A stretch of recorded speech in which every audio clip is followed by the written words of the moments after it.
안녕하세요. 오늘 이 시간에는 서울 남부지방법원 2018 타경 11,258호 경매 물건을 보면서 주무관청의 허가에 대하여 알아보도록 하겠습니다. 이 물건은 사건 본에서 알 수 있듯이 2018년 사건으로 현재 최초 법사 가격의 13%의 경매가 진행되고 있는 물건입니다. 왜 서울 도심의 정상적인 아파트형 공장 건물이 이처럼 하락되었는지 그 이유를 알아보도록 하겠습니다. 자, 필자는 작년부터 맹지책자를 시작으로 법정지상권, 공유주분 경매, 부동산 등기 유치권, MPL 책자까지 오랜 기간 집필을 위해서 달려왔습니다. 최근 필자는 학원에서 강의를 하면서 사용하는 경매 강의 노트를 만화로 집필을 하였는데 독자 여러분들께서 일반 서점에서 만나볼 수가 있습니다. 본 책자는 필자가 강의를 하면서 축적한 내용을 여러분들이 실전 경매에 사용할 수 있도록 기초부터 고급까지 한 권의 책으로 발간을 하였습니다. 필자는 현재 의정부에서 세형 경매 학원을 운영하면서 강의를 하고 있습니다. 강의와 관련해서 많은 분들이 전화로 문의를 하시는데 학원 등록 여부와 관계없이 한번 들어보시는 것은 언제든 환영합니다. 매 강의는 강의 교재로 1시간 내지 1시간 10분 정도를 강의를 하고 나머지 시간은 현재 경매가 진행되고 있는 물건을 8건에서 10건 정도를 분석해드리고 있습니다. 자, 현재 코로나19로 인하여 전체적인 학원 수업을 직접 학원에 나와서 듣는 대면 강의와 줌 프로그램을 통한 인터넷 강의를 하고 있습니다. 이와 관련하여 여러분들께 몇 가지 알려드리고자 합니다. 타 지역에 계시는 분들이 필자가 진행하는 줌 강의를 듣고자 하시는 분들은 카카오톡 오픈 채팅에서 OK 경매를 검색하셔서 필자에게 연락해 주시거나 학원 전화로 연락을 주시면 됩니다. 강의 시간은 매주 화요일과 목요일 오후 7시부터 9시까지이며 강의실 오픈은 강의 당일 오후 6시 반에 오픈합니다. 줌을 통한 인터넷 강의는 1년을 수강하신 분께는 100만원에 해드리고 기본 교재 및 필자가 집필한 도서 8권을 무료로 택배 발송해드리고 있습니다. 자, 필자는 여러분과의 또 다른 만남을 위하여 네이버 카페 OK 경매를 시작하였습니다. 이 카페는 유튜브에서 여러분에게 제공하지 못했던 여러가지 사항, 특히 경매 물건 분석 등을 많이 다루도록 할 예정입니다. 많은 분들이 카페에 가입을 해서 좋은 정보를 함께 공유하면 좋겠습니다.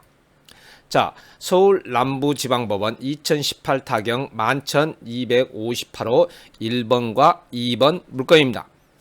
이 물건은 현재 최초 법사 가격의 13%의 경매가 진행되고 있는데 많은 사람들이 관심을 갖고 있는 물건입니다. 그러나 필자가 이번 방송 후 제목으로 한 것을 보면 알 수 있듯이 절대 입찰해서는 안 될 물건입니다. 이 물건은 현재 관리비 미납 내역이 1억 3천만 원인 것을 보면 알 수 있듯이 채무자 및 소유자가 당신들 마음대로 해보라는 듯 아무런 대응이나 상한 의지를 갖고 있지 않은 물건입니다. 본 경매 물건의 채무자 및 소유자는 애국단체원입니다. 부동산 등기에서 확인할 수 있듯이 이 단체는 사단법인에서 사회복지법인으로 변경되어 있습니다. 이제 이와 관련하여 분석을 해보겠습니다. 참고로 아래 사례는 지지옥션 경매 사이트에서 발췌한 내용임을 알려드립니다. 자, 이 물건의 임차 인증은 없으므로 경락자가 인수할 사항은 없습니다. 그런데 법원 경매 기록을 보면 특별 매각 조건으로 주무관청의 처분 허가서가 필요하다고 나와 있습니다. 우리가 농지를 매입하려면 농지취득 자격증명원이 필요하듯이 이 물건은 주무관청의 처분 허가서가 반드시 필요한 특별 매각 조건입니다. 필자는 제118회차 방송에서 비영리재단법인 즉 종교시설이나 대형병원, 학교법인, 사회복지법인 등이 포함될 수가 있다고 했는데 비영리재단은 상법이 적용되는 영리법인과는 달리 민법이 적용이 됩니다. 민법에는 정관의 재단법인의 자산에 관한 규정을 두고 있는데 재단법인의 설립과 정관 변경은 곧 주무관청의 허가가 필요합니다. 강제경매도 기본지산 처분이므로 정관 변경 사유가 되며 이는 곧 주무관청의 허가가 필요하다는 것을 알 수가 있습니다. 그런데 경매 물건을 보면은 어떤 것은 재단법인이고 어떤 것은 재단법인이 아닐 수도 있습니다. 그러므로 이런 경우 등기부를 확인해도 되겠지만은 법원 경매 정보에 주무관청의 허가가 필요하다는 특별 매각 조건이 있는지를 확인하면 되겠습니다. 자, 그럼 주무관청에 대하여 잠깐 알아보겠습니다. 재단법인을 설립하려면 설립 준비를 마친 후 설립하고자 하는 재단법인이 목적으로 하는 사업을 관리하는 행정관청, 즉 주무관청에 설립 허가 신청을 해야 합니다.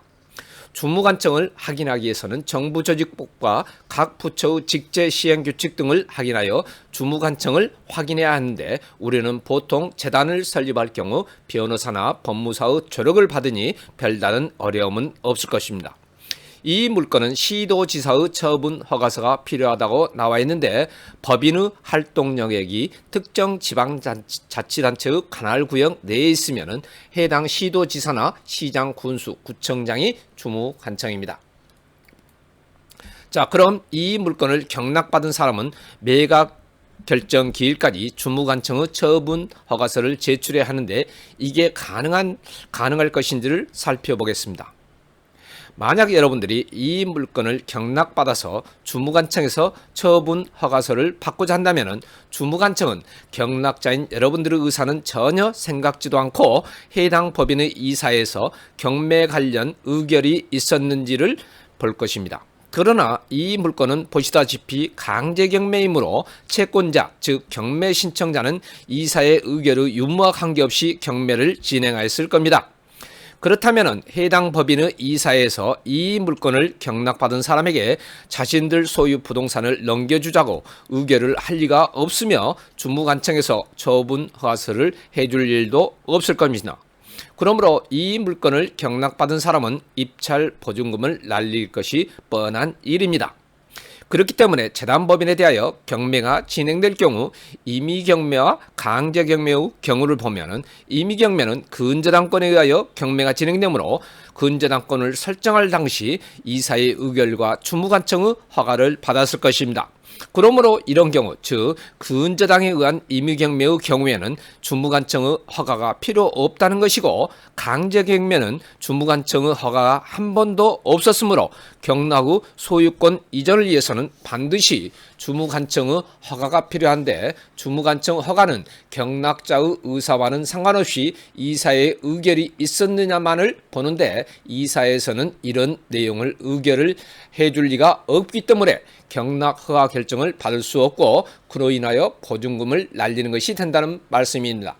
그래서 경매 물건 중에서 아주 좋은 물건이지만 최초 법사 가격의 10% 이하로 하락되다가 경매가 취하되는 경우를 많이 볼 수가 있을 것입니다. 결론적으로 이 물건도 주무관청의 허가를 받을 수가 없기 때문에 이 물건에 응찰을 하면 보증금을 날리게 되므로 절대 참여해서는 안 될 경매 물건임을 알고 계시기 바랍니다. 법 규정이 이렇게 되어 있는 관계로 이를 악용하는 재단법인의 사례를 심심치 않게 볼 수가 있습니다. 이 경매 물건도 이번에 응찰을 하는 사람이 있을 것이고, 주무관청의 처분 허가서를 받을 리가 없기 때문에 보증금만 몰취당하는 사례가 될 것으로 생각을 합니다. 자, 오늘 이 시간에는 특별 매각 조건인 주무관청의 처분 허가서에 대해서 알아보았습니다. 이제 방송을 마치기 전에 여러분들이 방송을 원하시는 내용이나 주제 또는 사건 번호를 알려주시면 가능하면 방송을 해드리겠고, 이렇게 올리기 전에 구독과 좋아요를 꾹 눌러주시길 바랍니다. 또한 필자가 오픈한 줌 강의를 수강하실 분들은 카카오톡 오픈 채팅 OK 경매 신청을 하시거나 전화로 신청을 하시면 됩니다. 아울러 필자가 강의하고 있는 의정부 세영경매학원에 들리실 기회가 된다면 실제 강의를 한번 들어보시는 것도 환영합니다. 자, 이상으로 마치겠습니다. 감사합니다.